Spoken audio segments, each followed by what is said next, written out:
Hello, friends. If you're curious about the movie It Chapter 2, 2019, you're in the perfect place. Don't forget to give this video a quick like, it really helps us out. And if you're new here, hit subscribe to stay updated on all the latest movie deep dives. Let's jump right in. There are stories we tell ourselves to sleep at night. Stories about childhood, about friendships forged in blood and trust, about monsters that we believe can't hurt us anymore. But what if the monster doesn't forget?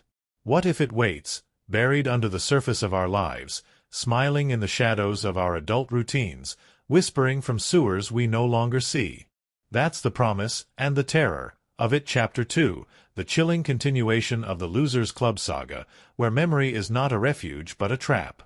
Set 27 years after the events of It, 2017, this sequel doesn't just return to Derry, Maine, it drags us back there. Back to the town that breathes secrets and bleeds history, where the past is never past, and where fear isn't something you grow out of. Fear is a cycle, a ritual, and it always comes home. When we first re-enter Derry, it's through a brutal act of hate violence at the town's carnival, as a young man is thrown from a bridge, bloodied and broken. It's here that Pennywise re-emerges, not with subtlety, but with fangs, hunger, and that dreadful, cheerful red balloon. The clown is back, and he's more patient, more vicious, and more personal than ever. His return sets off a signal that reverberates across the country, calling the now-adult members of the Losers Club back to where it all began. One by one, they receive the call. Mike Hanlon, the only one who stayed in Derry, has become the town's historian, obsessively researching the evil that haunts it. When the killings begin again, he doesn't hesitate. He picks up the phone, reaching out to the friends he made a blood oath with long ago. But this isn't a cheerful reunion.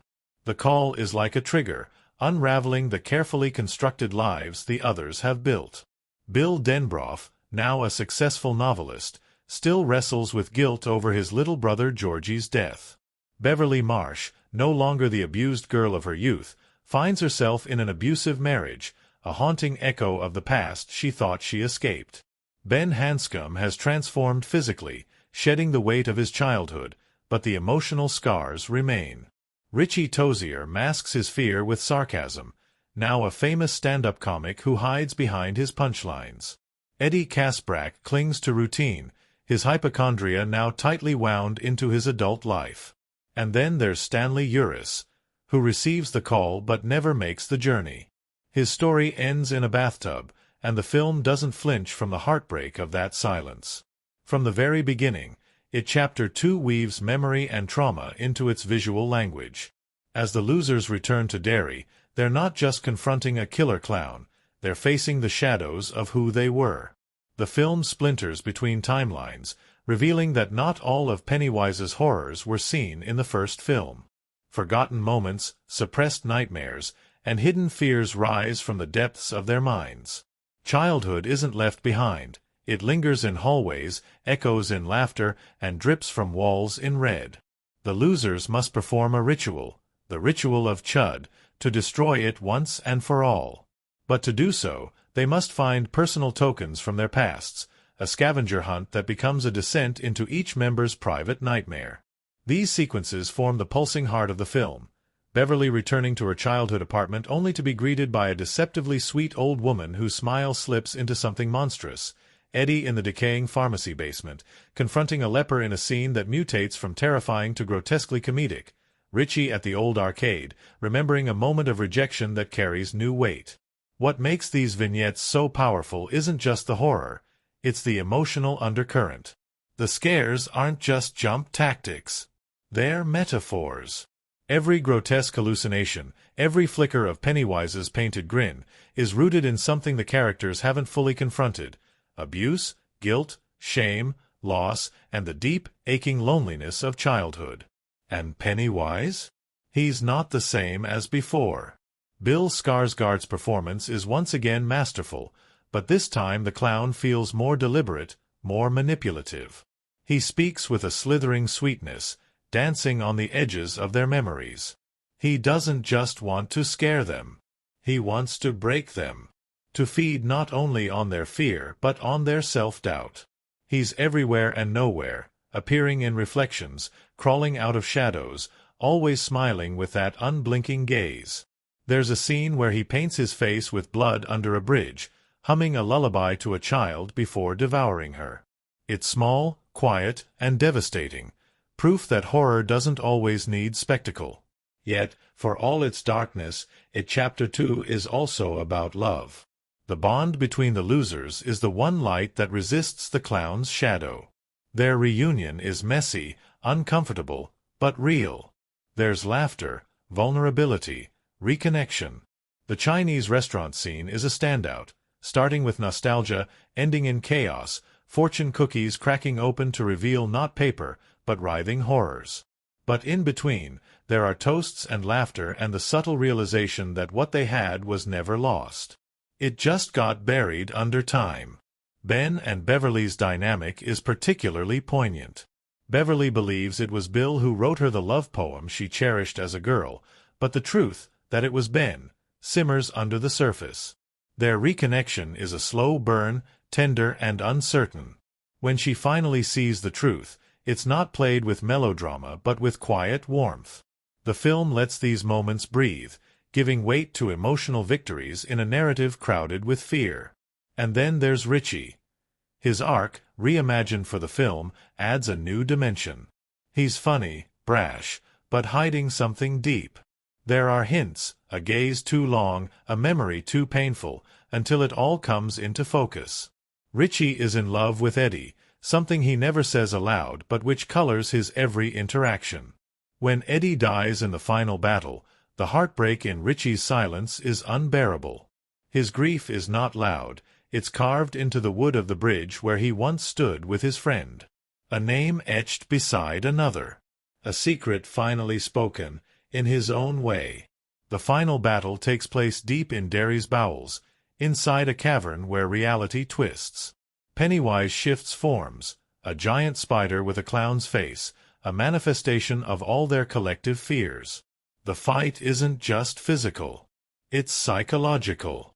The losers must remember who they were, must confront what they're still afraid of. And in a beautifully poetic reversal, they don't beat Pennywise by punching harder, they beat him by making him small, by refusing to believe in his power, by stripping away the illusion of fear until he's nothing more than a whimpering thing, too weak to haunt them anymore. And then, one by one, the losers leave Derry. But they're not the same. They remember. The forgetting that once clouded their lives is lifted. Letters are read. Promises kept. Pain mourned. There is closure, but not in the neat final sense. It's the kind of closure that lives in memory, that lingers like the taste of childhood summers and the ghosts of friendships that shaped who we are. Chapter 2 is many things, a horror film, a fantasy, a psychological odyssey. But most of all, it's a story about growing up, about how we carry our younger selves inside us, whether we want to or not, about how trauma doesn't vanish, it echoes, and how healing isn't about erasing the past, but understanding it. It's messy. It's sprawling. It leans into emotion as much as fear. And in doing so, it creates something more than just a sequel. It creates a mirror. One that asks us what we still fear, what we've tried to forget, and whether the monsters we ran from ever truly went away, or if they just waited until we came back. Derry doesn't change. Not really. On the surface, the town is the same as it ever was. Quiet, quaint, its storefronts lined with faded paint and rusted memories. But beneath that stillness, something pulses. Something old. Something patient. The air feels thick with the scent of secrets, and the shadows seem to watch more closely than they should. And as the sun sets on another summer, it begins again. Because the evil that haunts Derry runs in cycles. And now, 27 years later, the circle has come around once more. It starts with a scream. At the town fair, during a seemingly ordinary night of laughter and lights, two young men, Adrian Mellon and his boyfriend Don, are attacked in a vicious hate crime. Blood on fists, rage in eyes. They're thrown from a bridge, broken and battered. Adrian lies gasping for breath by the river's edge when something terrible comes crawling out of the darkness. A red balloon floats. A face smiles. And the last thing Adrian sees is the painted grin of Pennywise the dancing clown, sinking its teeth into his flesh. The cycle has resumed. The nightmare stirs again. And in a room lit by books and dust, Mike Hanlon hears the call. Mike never left Derry. He stayed when the others moved on, building lives that pushed the past into silence. But Mike remembers. He's the keeper of the Losers Club's promise. And when the clown returns, when the killings start again, he does what they all swore they would. He picks up the phone. The calls ripple across time and space. Bill Denbrough, now a best-selling novelist and screenwriter, hears the ring while on a movie set. His life appears successful. His words reach millions. But inside, he's still haunted by the one story he could never finish. The story of Georgie. The brother whose blood was the first to spill on Derry's streets. The guilt has aged with him, unresolved and ever-present. Beverly Marsh, now a fashion designer, lives in a world far removed from her childhood. But the demons haven't stayed behind. Her husband, Tom, is abusive, a reflection of her father in every way that matters. She wears her confidence like armor, but inside she is still the girl who hid bruises and flinched at the sound of footsteps. The call from Mike doesn't surprise her. It simply confirms what she's always known. She never really escaped. Ben Hanscom is unrecognizable from the boy he once was. Gone is the shy, overweight dreamer. In his place is a successful, sharply dressed architect with a skyline of buildings bearing his touch. But the scars remain, unseen but no less real. When he receives Mike's message, he closes the blinds on a glass-walled office filled with accolades and feels the cold chill of childhood return. Eddie Kasprak, the hypochondriac, has built a life of controlled safety. He works in risk assessment, married to a woman almost identical to his domineering mother. Everything in Eddie's world is ordered, predictable. Until Mike's voice cuts through the structure he's built, reminding him that fear is not a thing you can plan away. Richie Tozier is a star, stand-up comic, nationally known, effortlessly funny. But his voice, so loud on stage, cracks when Mike calls. Beneath the jokes, there's something he's never admitted, even to himself. Something raw and hidden. And now, Derry calls him back, not just to confront a monster, but to confront the truths he's buried in laughter. Stanley Uris receives the call too. He hears Mike's voice, soft but urgent, and he doesn't say a word. Instead, he walks into his bathroom, fills the tub, and carefully arranges everything. His note is brief, but clear. I had to do it, because I knew I would be too scared to go back. Stan takes his life not out of cowardice, but clarity. He understands the fear too well.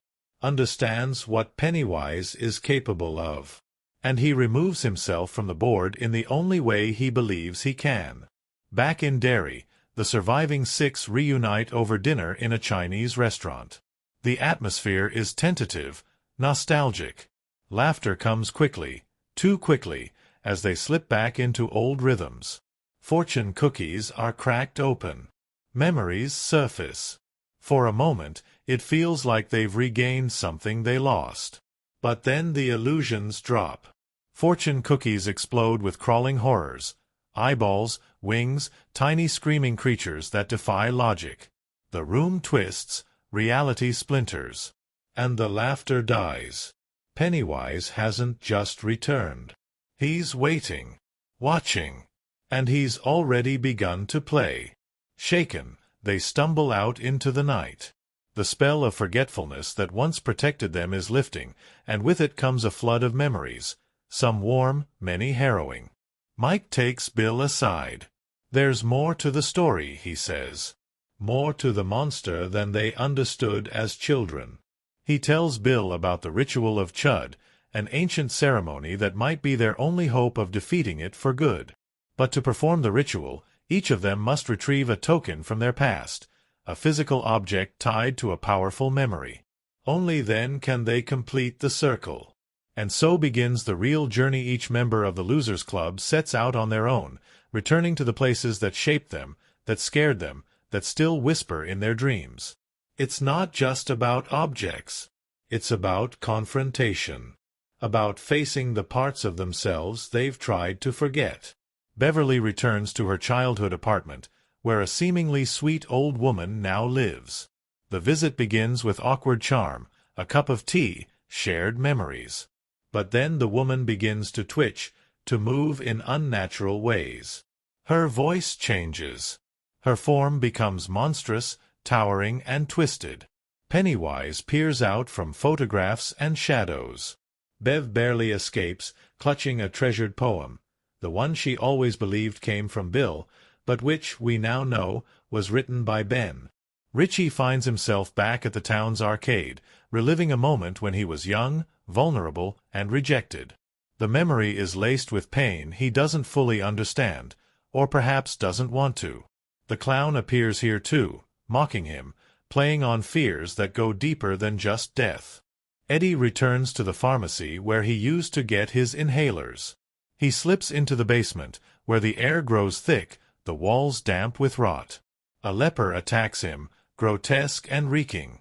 The encounter is horrifying, but also darkly absurd, especially when the leper's grotesque mouth begins vomiting to the tune of a distorted pop song. Eddie screams, punches, runs. But he doesn't stop. He takes the token. He faces the fear. Ben digs into the floorboards of his old school, unearthing a page of his childhood yearbook, a relic of loneliness, but also of resilience. His memory is twisted with flame and terror, a burning classroom, a ghost of Beverly reaching for him through fire. But he escapes, breathless and shaken, carrying the past with him in ink and ashes. Bill visits the storm drain where Georgie was taken. He speaks to the echo of his little brother, reaching down into the darkness. Later, he visits the old house on Neibolt Street, confronting a memory so dark it makes his hands shake. There, he finds a toy boat, Georgie's boat. His token. But Pennywise is waiting, of course. Always waiting. And the house groans with laughter. Mike, meanwhile, watches over them all. He's gathered artifacts, studied ancient texts, and kept the memories sharp while the others forgot. He holds onto knowledge like a sword. But knowledge can be a dangerous thing. He hasn't told them everything. Not yet. And as each of the losers returns with their tokens, the stakes rise. Pennywise is hunting them, not to scare, but to separate. To divide. Because he knows that fear is strongest when you are alone. And the ritual is coming. But they must all survive long enough to face it. Together. Or not at all. The air in Derry grows colder as the Losers Club reconvenes. Each of them has returned from their separate quests with a token from their past, but the journey has left them frayed. Fear clings to them now like a second skin. The clown, the memories, the pain, all of it is circling closer, wrapping tighter, whispering that they were fools to come back. But still, they gather, their childhood promise binding them more fiercely than even they expected. Inside the old clubhouse, now overgrown and sinking into the earth, they lay their tokens in a circle. Mike explains the final step, the ritual of Chud, an ancient rite meant to destroy it forever. But even as he speaks, the unease among them grows. Bill, sharp-eyed and still haunted, senses there's something Mike isn't saying. But Mike insists. The ritual is their only hope. They descend beneath Derry. Into the dark. Into the bowels of the earth where nightmares breed. The cavern is vast and ancient, a place where geometry twists, where the walls breathe. It's a world untouched by time, alien and primal. And at its center lies the place of the ritual, a pit ringed with symbols, stone, and echoes. As the group prepares the tokens, Mike finally admits the truth. The ritual of Chud didn't work before. The Shokapawa tribe who first performed it failed. They died. The monster endured. The ritual is not a weapon. It's a gamble. A prayer. The others are furious, betrayed. But it's too late now. The lights dim. The air warps. And it arrives. But not as a clown. Not first. It slithers in as light, as cosmic energy, what the tribe called the Deadlights. A vision of pure, ancient terror that splits the mind if you stare too long. Then it begins to take shape. Legs emerge, thick and chitinous. A bulbous body, fangs, and that face, that painted, smiling face. Pennywise has become a monstrous spider-clown hybrid, towering and impossible. A thing from before language. A thing that feeds on fear. The ritual begins, the tokens burning in fire, the chant echoing through stone. For a moment, there's hope. The lights swirl, the beast recoils. But then Pennywise laughs. It was never afraid of them. The ritual fails. The fire explodes outward. The room shudders. And now, the real fight begins. Pennywise splits them.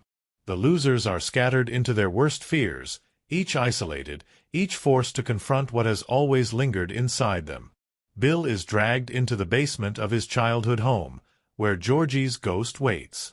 A soaked, shivering boy, blaming Bill for letting him die. "You weren't fast enough," he whispers. "You let me go." The guilt crashes over Bill, choking, blinding. But then he fights. Screaming, sobbing, he admits the truth, not just to Georgie, but to himself. He was a child. He was scared. And he didn't deserve the weight he's carried. The basement collapses around him, and he claws his way free. Ben finds himself trapped in the school again, buried alive in a locker filling with sand.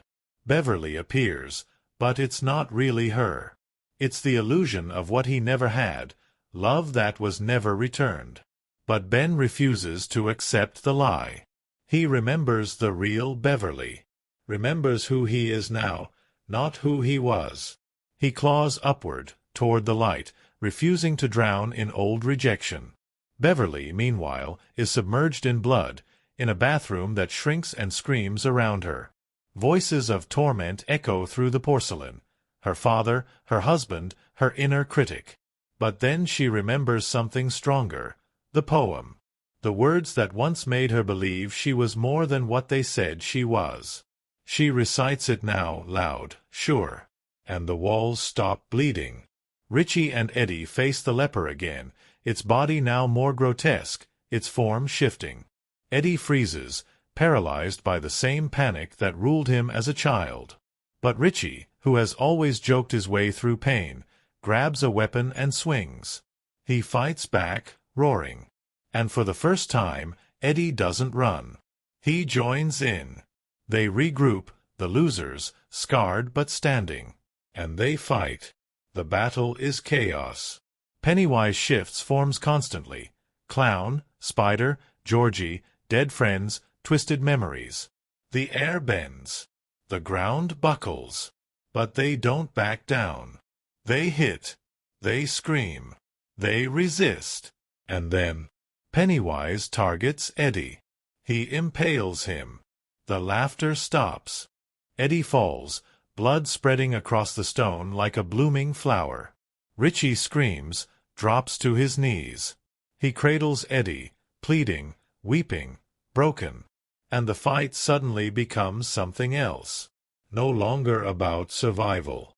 Now it's about grief, love, memory. The emotions Pennywise feeds on are turned inward. And he begins to falter. Bill realizes the truth. Pennywise isn't invincible. He's ancient, yes. Powerful, yes. But he's also built on fear. He needs it. He thrives on it. And so, they stop running. They stop fearing. They surround him, shrinking the space. The creature roars, claws flailing, but they push closer. Calling him what he is, a clown. A bully. A parasite. "You're just a stupid clown," Richie says, through tears. A stupid clown. The more they speak, the smaller he gets. Shrinking. Diminishing. His frame curls inward, his voice sputters. He begs. Whimpers. And then they reach in. Hands on his heart. And they crush it. Pennywise dies not in a storm of violence, but in a whisper of disbelief. The spell is broken. The lights dim. The caverns collapse. They escape, dragging Eddie's body, but the weight is more than physical. Outside, Derry begins to crack. The town shakes. Buildings crumble. It's as if Pennywise was part of its very bones, and now that he's gone, the rot has been exorcised. Water floods the tunnels. The losers climb out into the light, soaked, bloodied, and reborn. Eddie is buried beneath the ruins. Richie marks the spot with quiet reverence. His grief is silent but complete. The others don't speak. They just stand with him. Together. Still a club, even in loss. In the days that follow, something strange happens. They remember. Where once the memories of Derry faded like dreams, now they remain vivid. The spell of forgetting has lifted. They carry the past now, not as a curse, but as part of themselves. Ben and Beverly leave together, sailing across open water, hands entwined. The past may have been full of pain, but the future is unwritten. Bill returns home, receives a letter from Stan. Written before his death. In it, Stan explains why he did what he did. He wasn't running. He was making the others stronger. Removing his own fear from the circle. If we're going to beat it, some of us can't be afraid. And I was always afraid. The letter is kind, brave. It ends with a wish, live full lives. Be happy. You're stronger than you think. Richie returns to the bridge. The one they used to jump from as kids. He carves 2 letters into the wood. R+E. The city of Derry remains, but something's changed. Not just in the town, but in them. They came back to face a monster, and instead they found themselves. They found closure. And even in death, they found love. Because it was never just about the clown. It was about memory. About trauma. About the ghosts that follow us and the strength it takes to stop running. It was about what we leave behind. And what we carry forward. Derry is a town haunted not just by a clown with teeth like knives, but by the children who survived him. Children who grew up, scattered to the corners of adulthood, and tried to forget. But the thing about trauma is that it doesn't ask to be remembered. It waits, dormant, like a seed buried deep beneath the years. And when it grows through people. Through habits, through choices, through everything they never said out loud. In it, Chapter 2, the Losers Club return to the place that built them and broke them, and in doing so, reveal what it means to carry your younger self through the long, winding corridors of adulthood. Each of them walks back into Derry as someone different, yet still echoes of who they were. The adults wear different faces, different names, but the children inside are loud. And sometimes, it's those children who win. Bill Denbrough, once the stuttering leader driven by guilt and grief, has turned his pain into fiction. He writes stories now, successful ones, but he can't write endings. Everyone tells him that. His films make millions, but the conclusions always fall flat. Because for Bill, nothing ever really ended. Not with Georgie. Not with the storm drain. Not with the blood that screamed up from the past. His character is a meditation on survivor's guilt. He lives a life sculpted around absence, and that absence has followed him, unyielding, into every word he pens.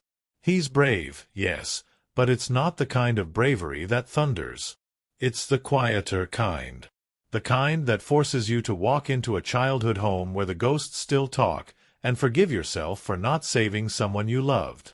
Then there's Beverly Marsh. Beautiful, wounded, and fierce, Beverly is perhaps the most visibly changed of them all, And yet, the pain etched into her youth never really left. As a girl, she faced the kind of fear that never wears a clown's face. She faced it in silence, in the hands of her father, in the spaces between questions she couldn't ask. And as a woman, she walks into a marriage that mirrors the very control she thought she escaped. Bev doesn't forget the pain. She normalizes it. She carries it in her posture, in her defenses, in the way she mistakes violence for attention. But Bev is also hope. She's resistance. She loves deeply, though she doesn't always know how to receive love herself. Her journey is one of reclaiming not just her agency, but her right to be seen for who she is, not what someone wants her to be. In Derry, as the past floods back in, she remembers who really wrote that childhood poem. And in that moment, something shifts. She stops accepting pain as a form of connection. She begins to believe she's worthy of kindness. And that quiet self-acceptance is one of the film's most powerful emotional victories. Ben Hanscom is all transformation on the outside, but inside, he's still the boy who sat alone in the school library, scribbling poems in the margins. Now a confident architect, sculpted and polished, Ben's outer change is impressive. But it's his inner loyalty that defines him. He never stopped loving Beverly. Not when she forgot the poem. Not when she chose someone else. His love never came with expectation. It came with awe. Ben's character is about emotional endurance. He is proof that kindness doesn't rot in the face of rejection. That real love waits, not to be rewarded, but because it's true. He faces the memory of being locked in a school hallway, mocked, overlooked, burned metaphorically and then literally by Pennywise's illusions. And even then, he doesn't run. He claws upward, fueled by the memory of her voice, of what she means to him. It's not the transformation of his body that saves him. It's the heart that never changed. Richie Tozier is all volume, sarcasm, wisecracks, fast talk and deflections. But what lies beneath is silence. A silence so heavy, it bends him. As a child, his jokes were a shield. As an adult, they're a prison. He's a famous stand-up comedian now, filling rooms with laughter, but never saying what really matters. Richie's journey is perhaps the quietest and most heartbreaking of them all. In the film, we see flashbacks to moments of fear not just of Pennywise, but of himself. Of a truth he never said aloud. His love for Eddie Kaspbrak isn't played with melodrama. It's in the lingering glances, the grief that steals his voice, the carving of initials into wood when no one's looking. Richie is a character built on repression. And in the final act, when Eddie dies in his arms, Richie's walls finally collapse, not in words, but in raw, ragged silence. He mourns what was never named. And in that grief, he begins to heal. Eddie Kaspbrak is fear personified, yet he hides it with precision. A hypochondriac as a child, he grows into a risk analyst, married to a woman who sounds eerily like his mother. He has built a life where everything is accounted for, safe, contained. But when he returns to Derry, that illusion crumbles. Eddie's character is about control, his desperate attempt to hold it, and what happens when he lets it go. He is terrified, often immobilized by it. Yet when it matters, he acts. He saves Richie. He stabs the monster. He proves to himself, and to the others, that bravery isn't the absence of fear, it's moving through it. Eddie's arc is tragic not because he dies, but because he finally breaks free, just before the end. And that final act, that moment of courage, becomes a gift. One that Richie carries. One that echoes long after the screen fades. Mike Hanlon is the memory keeper. The only one who never left Derry. The one who bore witness while the others forgot. His life is steeped in research, in rituals, in the grim knowledge of what Pennywise truly is. But Mike is not just the historian. He's the heartbeat. He calls them home. He holds the key. And yet, his character is built on sacrifice. Mike's burden is heavy. He lies to his friends, not out of malice, but desperation. He believes in the ritual, believes in their power as a group. But belief alone isn't always enough. His choices are complicated, shaded by loneliness. He's lived in the shadow of the clown for nearly 3 decades, and it shows. In his urgency, in his sorrow. But when the others rise, when they fight together, Mike finds peace. He sees that memory, while painful, can also be powerful. Then there's Stan. Stanley Uris doesn't get to walk back into Derry. He doesn't fight the clown, doesn't face the ritual. But his absence is felt in every frame. His decision to end his life before the battle begins is at first devastating. But his letter, revealed at the end, reframes the narrative. Stan wasn't giving up. He was making room. He knew his fear was too great, and rather than risk the group, he removed himself from the equation. It's a controversial choice. But in his final words, there is love.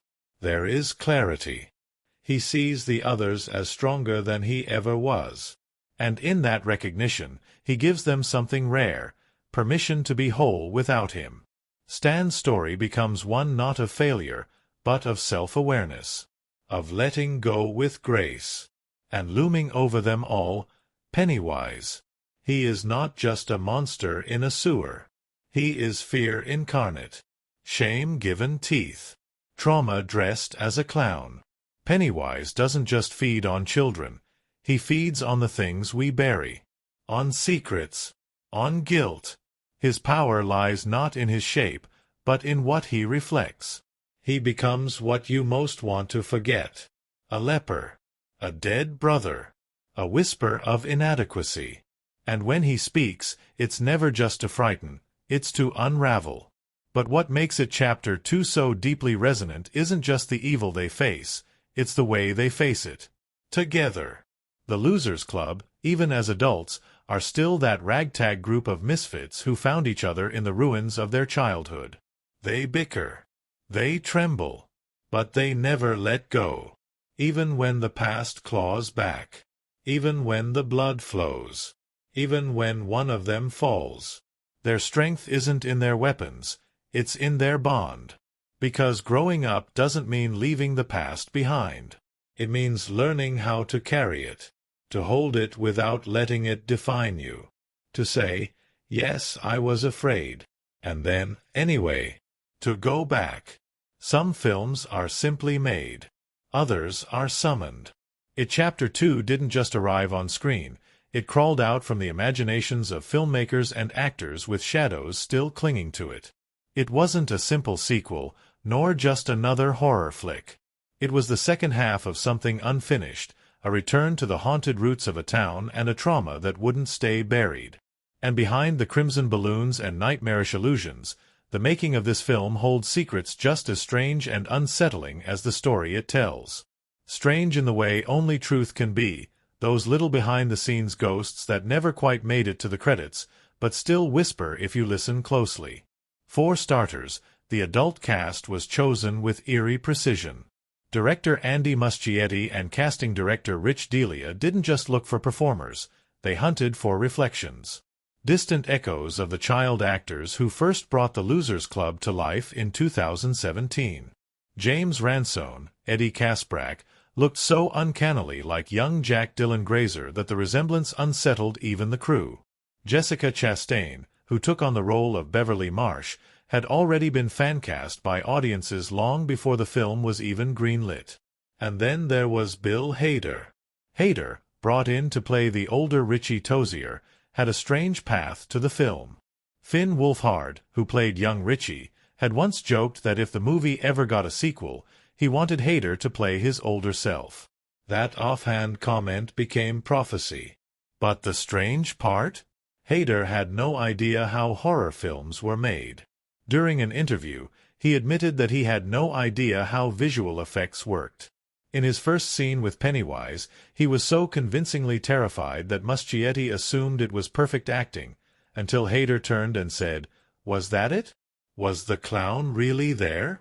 I didn't see anything." He thought the clown would be added in post. It wasn't. Skarsgård had been right behind him the whole time. Speaking of Skarsgård, the man behind the grease paint and terrifying grin had his own strange process. Much like in the first film, he did nearly all of his own makeup tests, practicing the character's chilling smile and unpredictable physicality in front of mirrors for hours. But during Chapter 2, things got stranger. Skarsgård revealed that sometimes, even after leaving the set, he'd find himself slipping into Pennywise's posture. "It's like he lived just under the surface," he said in an interview. "You leave set, and you still feel not like yourself." One scene in particular became the stuff of cast legend. The scene where Beverly returns to her childhood apartment and meets Mrs. Kirsch, a sweet, eerie old woman who quickly transforms into something monstrous, was so unsettling that even during filming, the energy on set shifted. The actress, Joan Gregson, was perfectly kind off camera. But once she stepped into character, something changed. Chastain admitted in later interviews that she felt a chill run through her spine while filming the scene, even though she knew what was coming. What's even more bizarre is that the crew deliberately didn't tell Gregson exactly how the visual effects would distort her face in the final cut. "I just did my part," she said. "And they made me scary in the lab." The result? A nightmare hybrid of practical acting and digital wizardry that left audiences wide-eyed and uncomfortable. Then came the blood. One of the most extreme moments in the film is when Beverly finds herself trapped in a bathroom stall filling with blood, an homage and escalation of the scene in the first movie. But Jessica Chastain didn't just act in fake blood. She drowned in it. That sequence required over 4,500 gallons of fake blood, the most ever used in a horror film to date, surpassing even the infamous The Shining elevator scene. Chastain called it like being in a pool of strawberry jam, and she wasn't exaggerating. The viscosity made it hard to breathe. The chill of it made her teeth chatter. And yet, she insisted on doing it without a stunt double. "I wanted it to feel real," she said. And it did. Maybe too real. The young cast returned as well, despite the time jump. Their scenes were shot through de-aging technology, a process that required scanning their faces and digitally softening the features. Finn Wolfhard, in particular, had grown so much between films that his digital younger self almost had to be entirely recreated. The result is seamless on screen, but behind the scenes, it involved hours of meticulous VFX labor. Each frame had to match expressions, lighting, and proportions from footage captured 2 years earlier. And if that wasn't eerie enough, the production itself often seemed to conjure up the strange. Filming took place in Port Hope, Ontario, once again transformed into the fictional town of Derry. But locals started noticing odd occurrences during the shoot. A mural of Pennywise that had been painted for the production was accidentally left visible one morning before a shot was scheduled, causing passers-by to assume something sinister was happening. Children burst into tears, local news picked it up, and the crew had to scramble to cover it. In another case, during night shoots at the Neibolt House set, several crew members reported strange sounds. Doors creaking on their own. Lights flickering even when not connected to power. It could have been faulty wiring or an overactive imagination. Or it could have just been the atmosphere of Chapter 2 bleeding into real life. The casting of the Native American characters and the ritual of Chud was also steeped in intention. The filmmakers worked with cultural consultants to avoid reducing the indigenous elements to caricature or cliché, though some critics later questioned whether more could have been done to flesh out those themes. Still, the effort to ground Pennywise's cosmic evil in something ancient, something older than Derry itself, gave the story a strange, mythic quality. And there was one moment, one blink-and-you'll-miss-it cameo, that thrilled horror fans to the bone. When Bill visits the second-hand shop to buy his old bike, Silver, he's greeted by the shopkeeper. That shopkeeper is played by none other than Stephen King himself. It's not just a cameo, it's a commentary. King plays the man who doesn't like Bill's endings, poking fun at one of the most frequent criticisms of King's work. It's meta, it's cheeky, and it's a surreal moment of the author stepping into his own nightmare. King wasn't the only horror royalty involved, either. Andy Muschietti brought on director Guillermo del Toro for consultations on creature design, especially during early drafts. Though del Toro wasn't officially credited, his influence can be felt in the grotesque yet strangely elegant shapes of Pennywise's monstrous forms, especially the final spider-clown hybrid. The blend of organic horror and cosmic surrealism is very much in del Toro's visual language, and one more strange touch. The carving of initials into the kissing bridge at the end of the film, R+E, was not originally in the script. It was added after Bill Hader filmed his final emotional scene with Eddie's death. Moved by Hader's performance and the subtle queerness of Richie's arc, Muschietti decided to give the story a wordless conclusion. It was shot quietly, with a skeleton crew. Just Richie, alone, carving something the world would never see, but that meant everything to him. The prop remains on the bridge in Port Hope to this day. Not everything went according to plan, of course. The film's final runtime pushed nearly 3 hours, and several scenes were trimmed for pacing. Among the lost footage? A longer flashback of the losers playing a game in the quarry, and an extended version of Stan's suicide note that delved deeper into his memories. Some of that content may resurface in the long-rumored supercut Muschietti hopes to create, blending both chapters into one seamless, extended experience. But perhaps the strangest part of it, Chapter 2, is how much of it feels like a memory. Familiar yet wrong. Comforting and chilling at once. That wasn't an accident. Production designer Paul D. Austerberry deliberately built sets with distorted angles, hallways slightly too narrow, windows that didn't quite align, so that everything felt just a bit off. Subconsciously unsettling. Cinematographer Checo Varese used warmer tones for childhood scenes and colder, more clinical lighting for the present, flipping the usual nostalgia code. Because in this story, the past isn't something you miss. It's something that finds you. And even now, long after the final frame, something about the film lingers. Maybe it's the sound of Skarsgård's giggle echoing down an empty hallway. Maybe it's the red balloon still bobbing on a string, waiting for someone to notice. Or maybe it's just the feeling that, behind the makeup and movie magic, some stories, some monsters, never really stay on the screen. They wait. And if you ever return to the place that scared you most, you just might hear them whisper, soft as breath. We all float down here. Some stories scream for attention the moment they arrive, blood-soaked and breathless. Others linger like a whisper beneath the floorboards, unsettling in the way they mirror something inside us. Chapter 2 walks a path somewhere between the two. It doesn't just deliver terror, it forces a confrontation. With fear. With memory. With the selves we buried beneath decades of distraction. And while the film was met with both admiration and critique upon its release, there's no denying the depth of emotion layered beneath its monstrous grin. To understand the story, you don't just follow the blood trail, you follow the silence between heartbeats. That's where the truth lies. That's where Chapter 2 lingers. At the center of this second chapter is a question that transcends the horror genre. What happens when we return to the places that made us? Not just physically, but emotionally, spiritually, psychologically? That central premise is more than a sequel device, it's a thematic anchor. The story asks its characters to come home not to reclaim their childhoods, but to reconcile with them. And from a critical perspective, that choice reframes the narrative from a mere continuation to something far more introspective. One of the film's most polarizing moments happens almost immediately. A brutal homophobic hate crime at the dairy fair. Adrian Mellon and his partner Don are attacked, Adrian is thrown from a bridge, and Pennywise appears in the aftermath to devour him. It's a jarring, visceral opening. And it divided viewers and critics alike.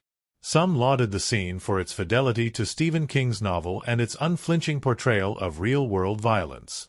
Others criticized it as exploitation, as an act of suffering used to introduce a supernatural villain rather than give the victim humanity. But within that moment lies the film's first major statement. The real monsters wear human faces. Pennywise may consume, but he only arrives after hatred does. It's not a scene about clowns. It's a scene about how horror begins in the human heart. And in doing so, the film establishes its key emotional motif. Fear isn't just something that happens to us. It's something we inherit, internalize, repeat. Critically, the film shifts focus from childhood survival to adult reckoning. And this is where the story takes a bold turn. Many horror sequels attempt to up the ante. Bigger kills, louder scares, faster pacing. But Chapter 2 slows down. It dwells. Each member of the Losers Club is given space to grieve, to remember, to unravel. In doing so, the film trades horror momentum for emotional weight. For Bill Denbrough, the memory of Georgie becomes not just a wound, but a prison. His guilt has festered, shaped his career, his relationships, even his writing. When he returns to the storm drain and speaks aloud to the echoes of his brother, it's not just a plot point, it's a reckoning. Critics who resonated with this moment recognized how trauma warps time. Bill isn't confronting the supernatural. He's confronting himself. The boy who couldn't save his brother. The man who still believes he should have. Then there's Beverly Marsh, whose journey was described by several film reviewers as the emotional core of the narrative. Her trauma is different, rooted in domestic abuse, in silence, in the normalization of fear. The scene where she returns to her childhood home, now occupied by the eerie Mrs. Kirsch, is more than a scare sequence. It's a symbol of inherited violence.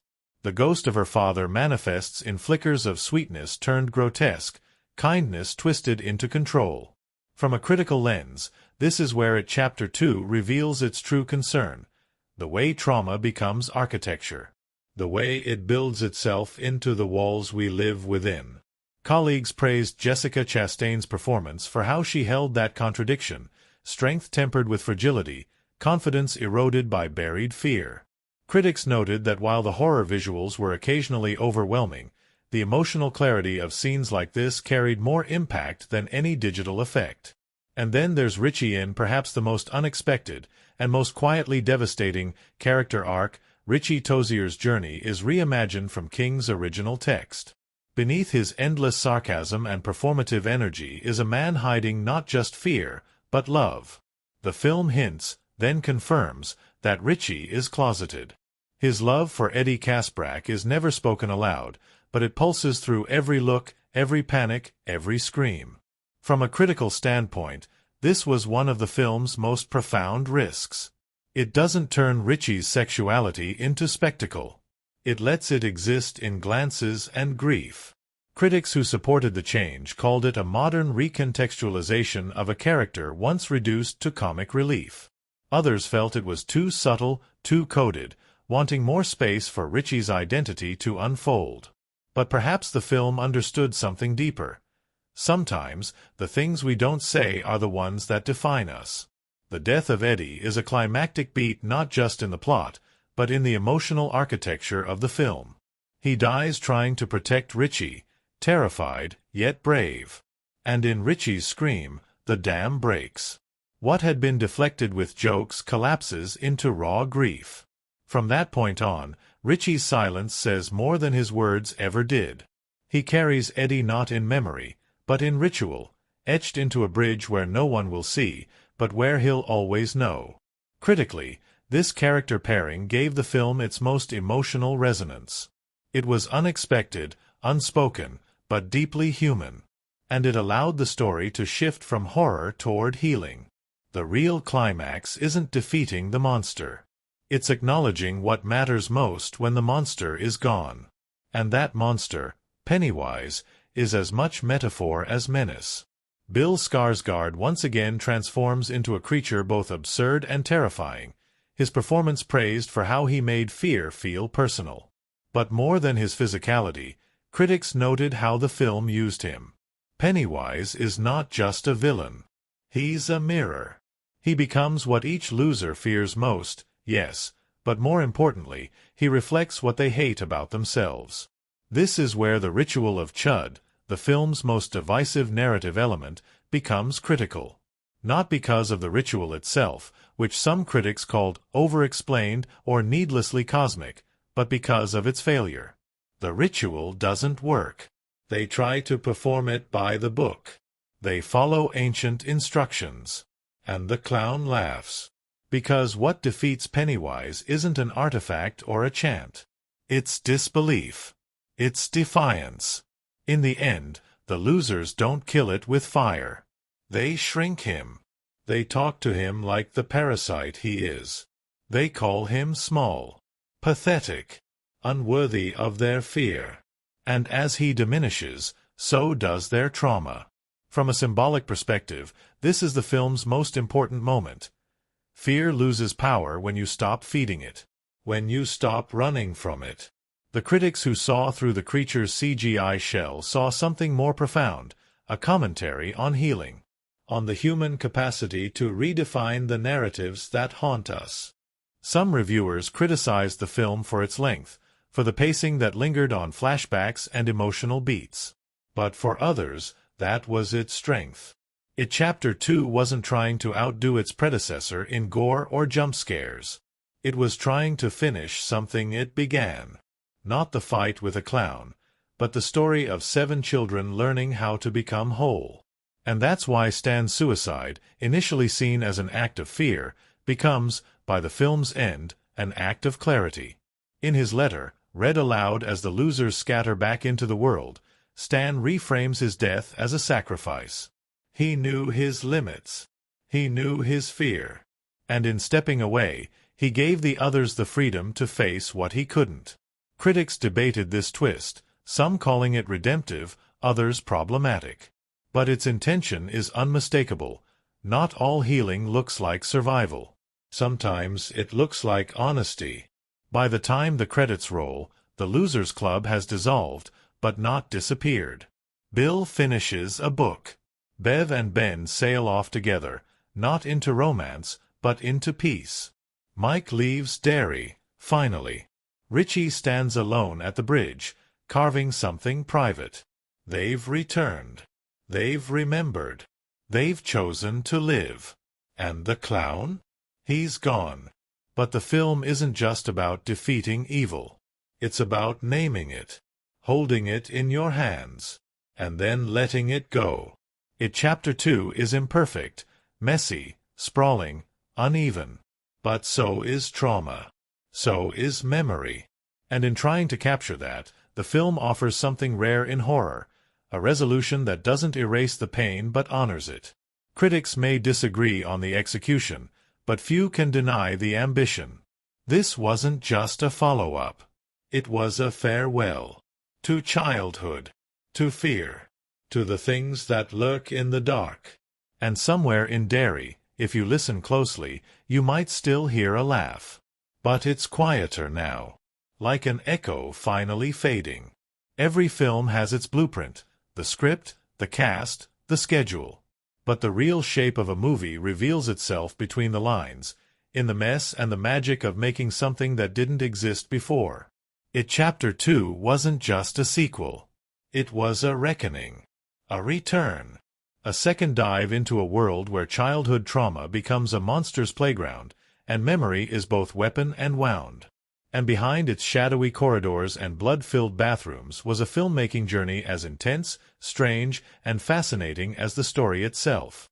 A journey filled with late-night shoots, gallons of fake blood, whispered improvisations, and a crew determined to give fear a face one last time. Production on Chapter 2 officially began in the summer of 2018 in Port Hope, Ontario. Once again the real-world stand-in for Derry, Maine. The town had already become something of a character in its own right during the first film, but this time everything had to evolve. The characters were adults now.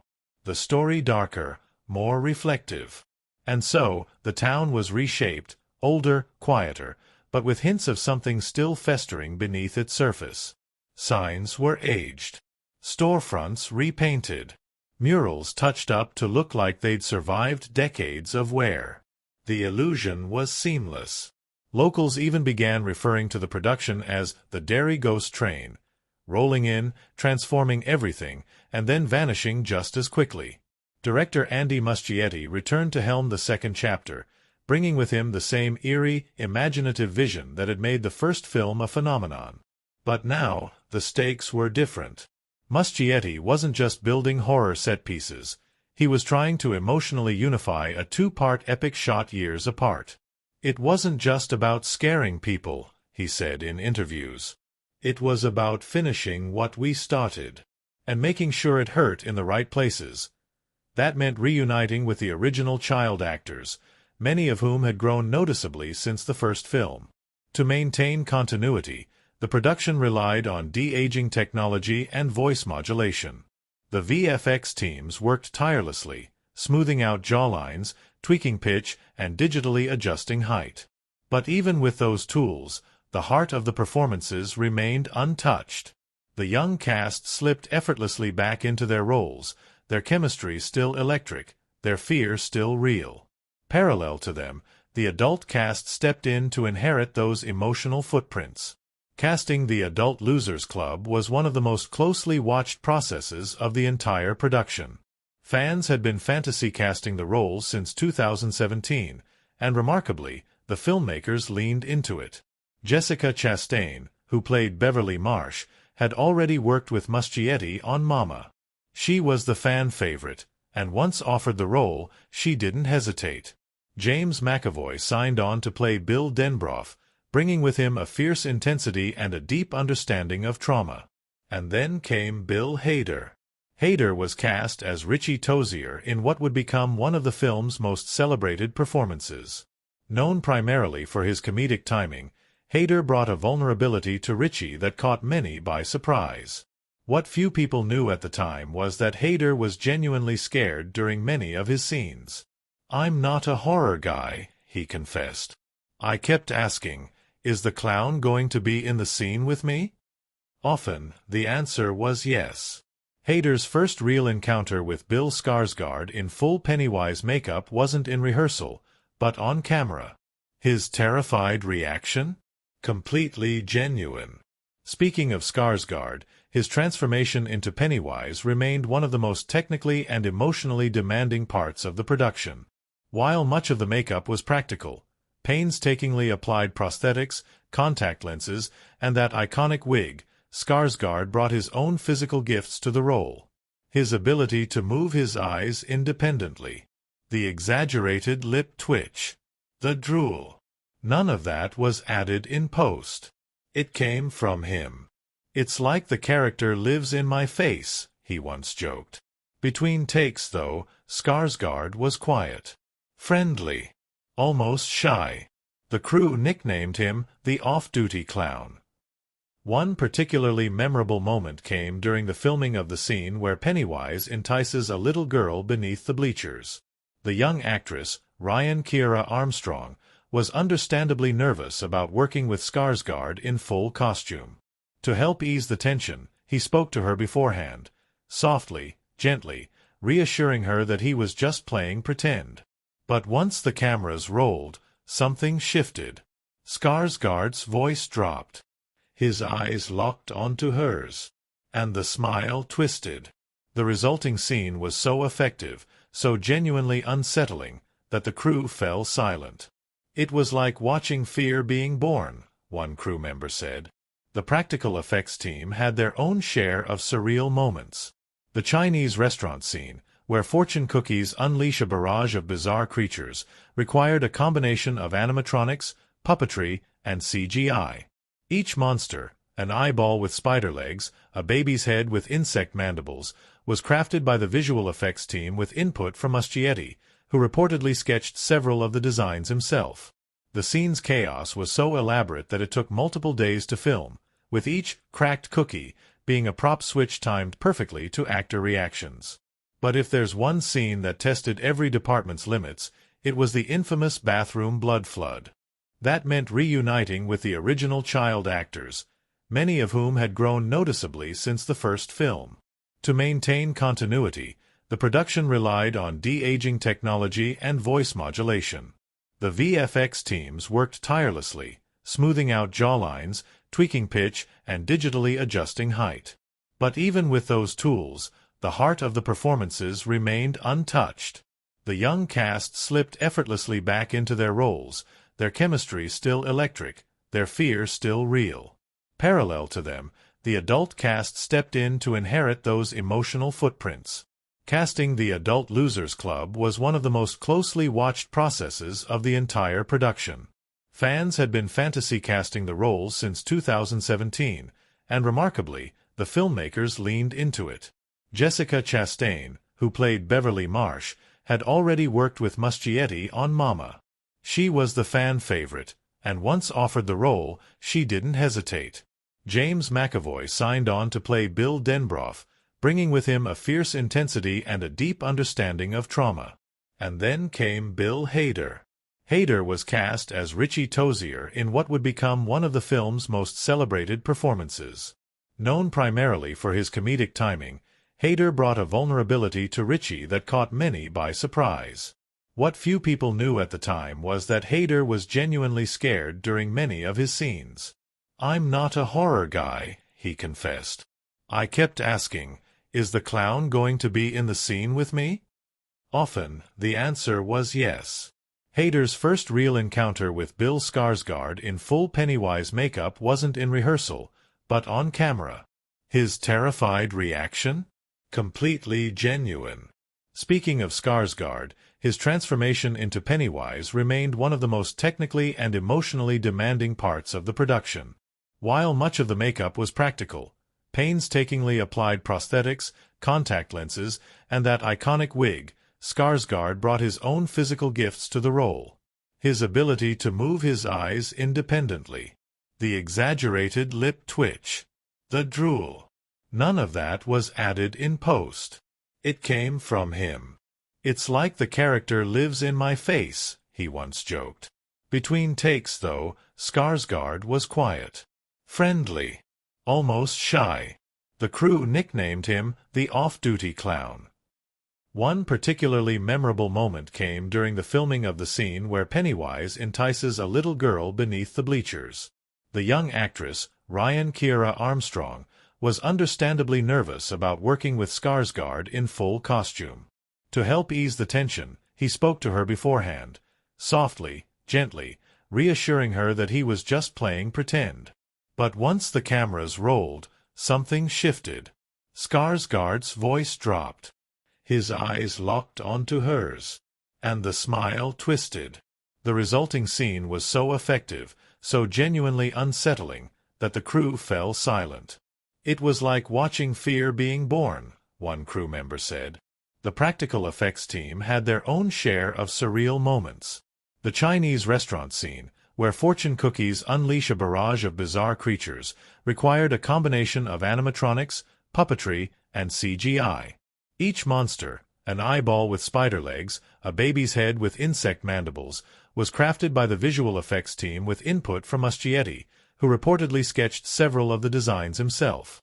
The scene's chaos was so elaborate that it took multiple days to film, with each cracked cookie being a prop switch timed perfectly to actor reactions. But if there's one scene that tested every department's limits, it was the infamous bathroom blood flood. Chastain was fully immersed in over 4,500 gallons of fake blood, a concoction of food-grade ingredients dyed with vivid red and thickened to cling to skin and clothing. The sequence took nearly a week to film, not just because of the logistics, but because the blood had to be cleaned and reapplied between takes.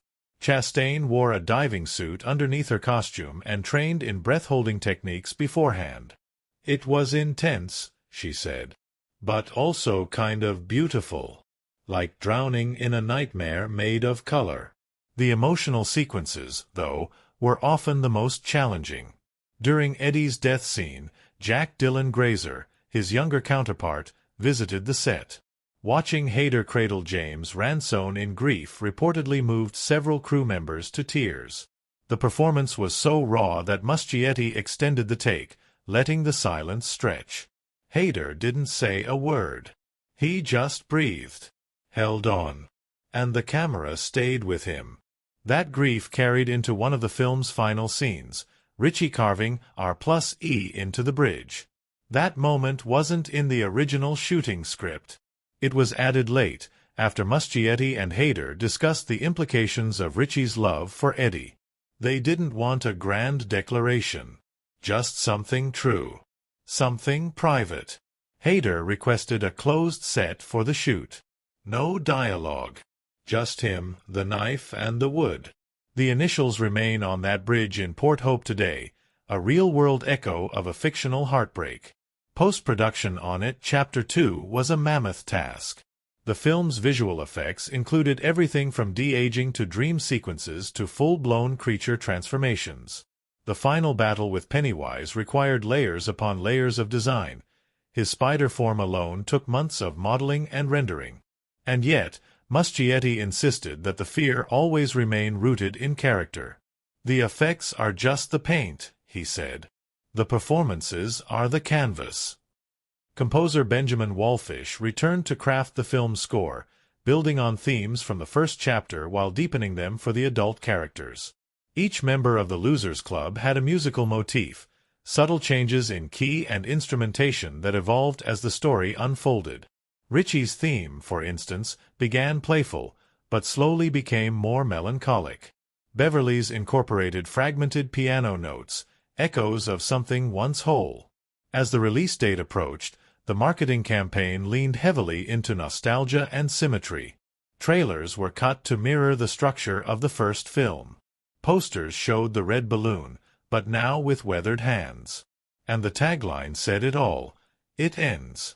The phrase wasn't just about Pennywise, it was about the journey. About putting something to rest. When the film premiered, reactions were mixed but passionate. Some fans found the length sprawling, the tone uneven. Others praised its emotional depth, its performances, its thematic ambition. But regardless of opinion, few could deny the care that had gone into its creation. Every frame was steeped in intention. Every scare tied to something deeper. And behind it all was a team of artists, actors, and technicians who knew they weren't just making a horror film. They were finishing a memory. Because Chapter 2 wasn't just about fear. It was about return. To a town. To a past. To a promise made in blood. And in the spaces between screams and silence, it reminded us that growing up doesn't mean forgetting. It means choosing to remember. And choosing, even when it hurts, to go back. There are towns that seem pulled from the pages of memory. Small, quiet, their streets lined with worn bricks and forgotten echoes. Derry, Maine, is one of those towns. But in Chapter 2, Derry is more than just a location. It's a living thing. A place where fear lingers in the air like humidity, where every manhole cover feels like a gateway to something ancient and hungry, and where the past never stays buried. In the cinematic world of Chapter 2, the setting is not just the backdrop, it is the very soul of the story, quietly shaping every emotion, every shadow, every scream. When the Losers Club returns to Derry, nearly 3 decades have passed, yet nothing has changed. The movie opens with wide, drifting shots of a town that looks almost peaceful. Sunlight spilling over rooftops, cars gliding slowly through intersections, faded storefronts framed by picket fences. But there's something off, something imperceptibly wrong. That's the genius of Derry's cinematic presentation. It looks like nostalgia, but it feels like dread. Production designer Paul D. Osterberry, alongside director Andy Muschietti and cinematographer Checo Varese, understood that fear isn't always loud or grotesque. Sometimes, it's quiet. It sits in familiar places. It whispers through the flickering bulbs of a childhood bedroom, or hums in the buzz of a fluorescent-lit pharmacy. Every location in Chapter 2 was carefully crafted to feel grounded in reality, yet just slightly skewed, like memory itself. Port Hope, Ontario, once again transformed into Derry. The crew returned to the same buildings used in the first film, but now the colors were more faded, the structures more weathered. The town's main street, which once held an eerie charm through the eyes of children, now looks smaller, dimmer, and strangely lifeless. That transformation isn't just a trick of time, it's a reflection of how trauma changes perception. The place that once contained wonder now feels suffocating, haunted not just by monsters, but by memory. The Chinese restaurant where the adult losers first reunite is a masterclass in emotional set design. Initially warm and cozy, rich woods, hanging lanterns, the soft clatter of dishes, it quickly becomes the setting for one of the most bizarre and disturbing scenes in the film. As the fortune cookies split open and grotesque creatures crawl out, the environment begins to close in. The lighting shifts. The warmth evaporates. Mirrors distort. The transformation isn't just through special effects, it's the space itself turning on them, showing how even comfort can become terror when viewed through the lens of trauma. One of the most unforgettable settings in the film is Beverly's childhood home. Its return is treated like a descent into the past, every room dripping with metaphor. The apartment is dim, lined with peeling wallpaper and dust, unchanged from when she was a little girl, as if time refused to move forward in that space. When Beverly enters the kitchen, now inhabited by the unsettling Mrs. Kirsch, the lighting changes again. The palette warms unnaturally, almost too golden, like a memory trying too hard to be kind. That false comfort builds tension more than any jump scare. And when the transformation comes, when Kirsch becomes something monstrous and surreal, the apartment itself stretches.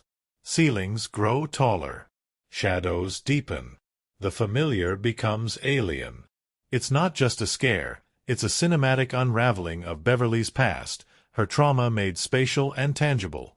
The Neibolt house, the rotten, skeletal shell of horror from the first chapter, returns as the location of the film's climactic confrontation. Reconstructed down to the last shattered window and creaking stair, the house is more than just a haunted building. It's a living memory. A haunted artifact. Every room within it is a portal, not just into Pennywise's domain, but into the darkest parts of the losers' minds.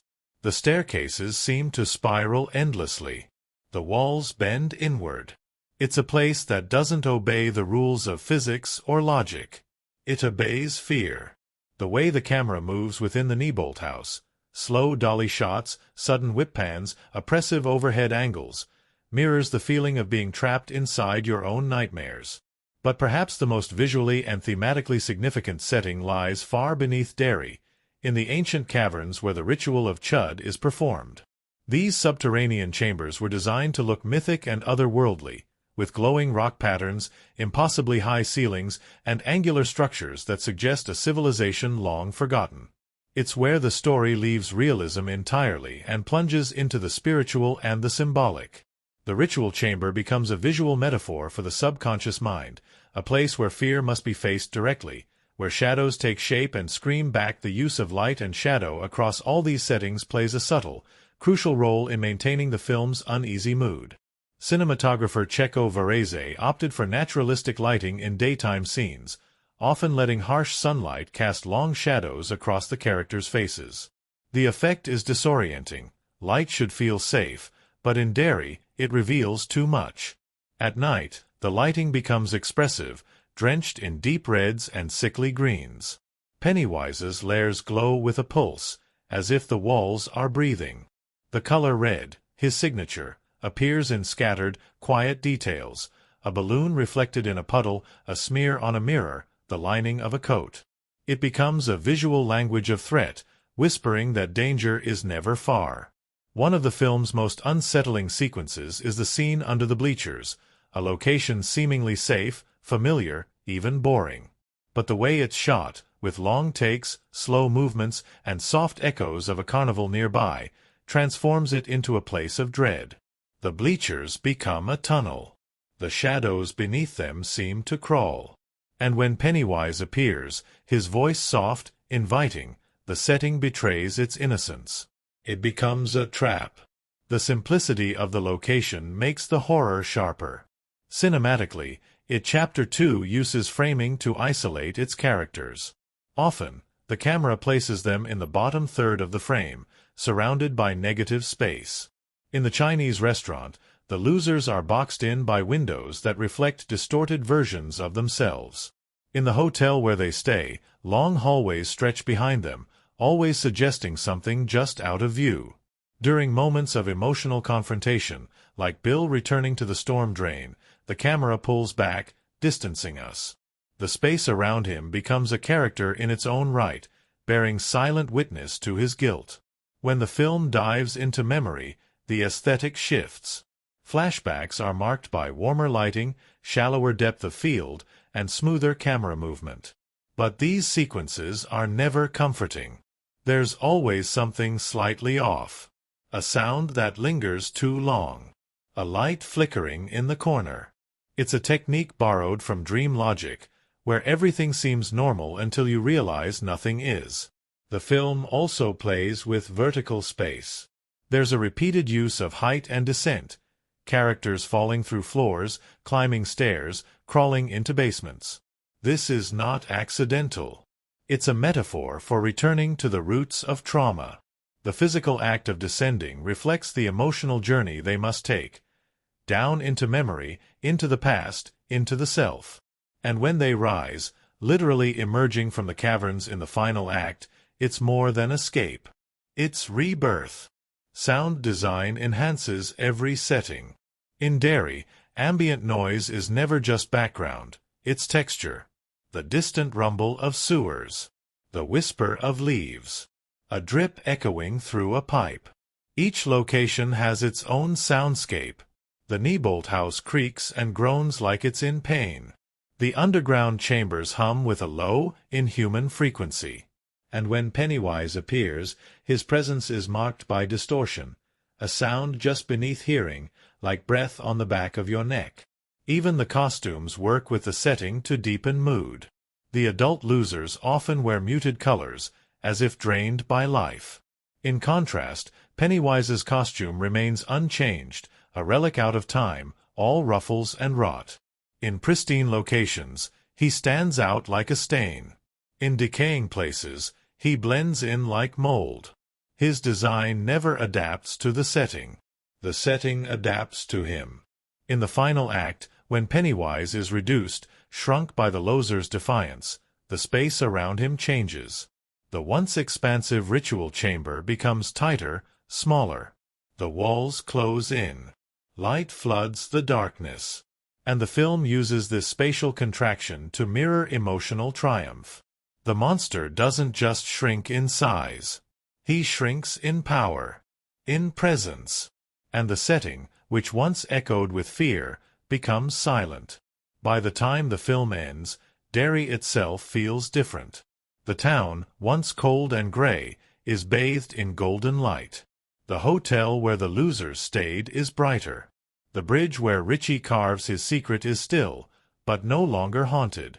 The film ends not with a monster's scream, but with the sun rising over a town that might finally be free. In it, Chapter 2, setting is more than scenery. It's emotion made physical. Fear sculpted into bricks and mortar. The cinematography and design don't just show us where the story takes place, they show us what it feels like. What it means to carry the past. To walk through a town built from trauma. And to finally, slowly, step out of its shadows. Because Derry isn't just where the losers fought the monster. It's where they learned they were brave enough to face themselves. Some films feel haunted, not just on screen, but in the spaces between takes, the hallways behind the sets, the cold night shoots, the jokes shared to chase away the dark. It Chapter 2 was one of those films.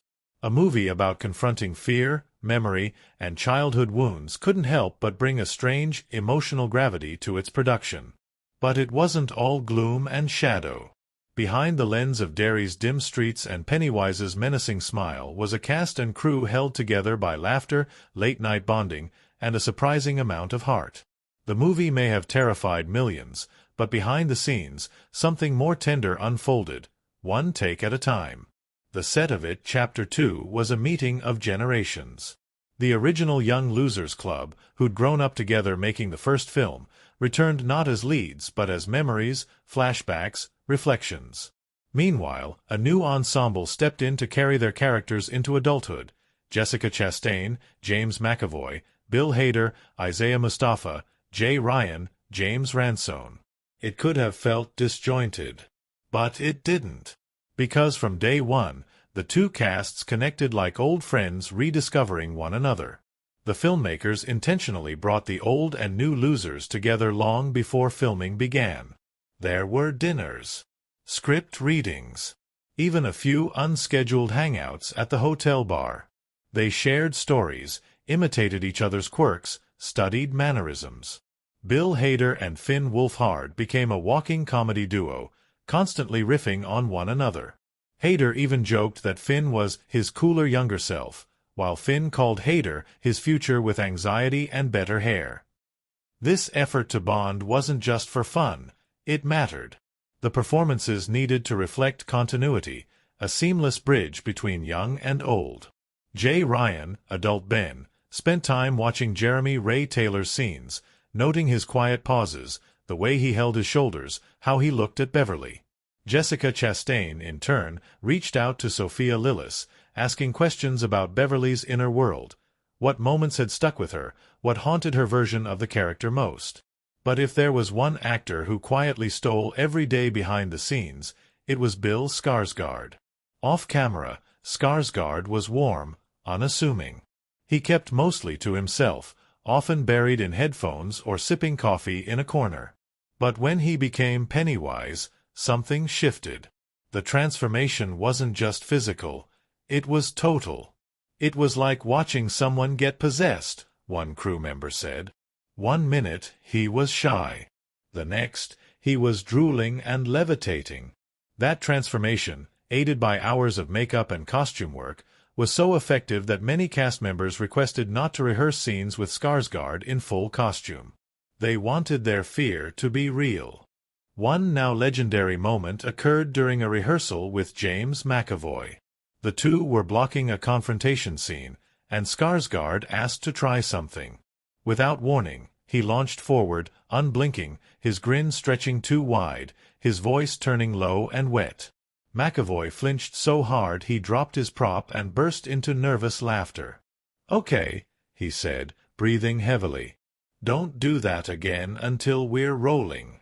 On the other side of the spectrum, Jessica Chastain brought an energy that grounded the set. Fiercely professional, but always available, she served as a kind of emotional compass for the cast.